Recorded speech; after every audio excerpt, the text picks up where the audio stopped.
The Canaries shut out the Milkmen. Hall's first hit is a game winner, and the Dockhounds hit 3 in the 9th to steal 1 in Cleburne. Welcome to the American Association Whiparound on this Monday. Another awesome weekend in the books. We've got some awesome games from Sunday to recap for you today, and we'll get to the standings towards the end as well. Some shakeup over the weekend. But let's start in Winnipeg. Redhawks and Goldeyes ending their 3-game set. Top of the 4th, 1-0 Fargo-Moorhead. Evan Alexander adds another one to that. A solo shot out to right. We go to the 8th. Fargo-Moorhead up 5-3. Leobaldo Pena smashes one out to left. A 2-run shot, giving the Redhawks a 7-3 edge. They go on to win 9-4. To Gary, Cougars and Railcats finishing up their series. Bottom of the 2nd, runner on 2nd for LG Castillo. He brings him in with this RBI single. And this was all the offense we had in this one, as Julio Vivas was outstanding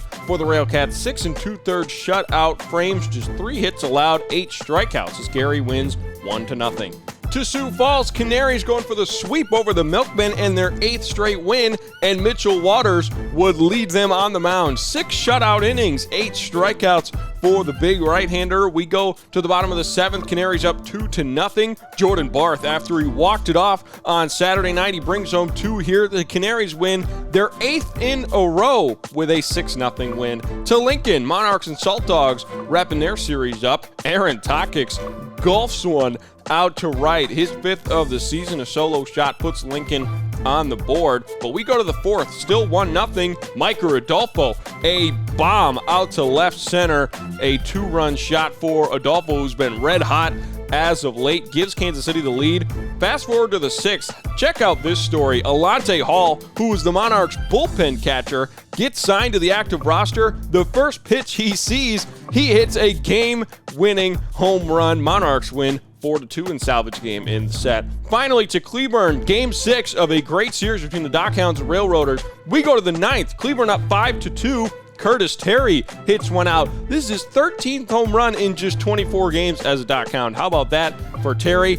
5-3 still. Thomas Jones ties it up. A 2-run shot out to left. We are even at 5 apiece, and there is no outs yet.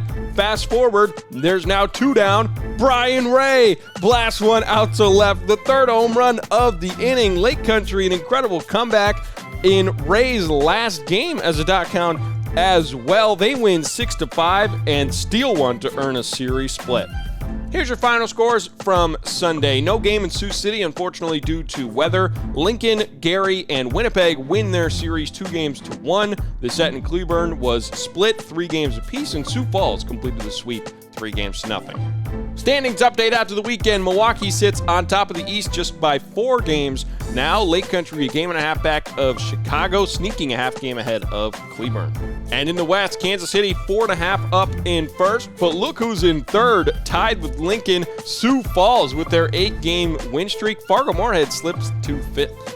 And once again, it is a league-wide off day on this Monday, so I've got no plans for you, and there'll be no whip around tomorrow. So make sure to go to aabaseball.com to check out the schedule for tomorrow night. But in the meantime, you can check out the AA Now podcast. The most recent episode was an interview I did with Chris Herman, Kansas City Monarchs catcher, and of course the former major leaguer Chris Herman. It was a great chat, so go to the league Spotify page to check that episode and all the episodes we've done this year. But in terms of the whip around, I will be back with you on Wednesday. I'm Matt Yezo for the American Association, where we play to win.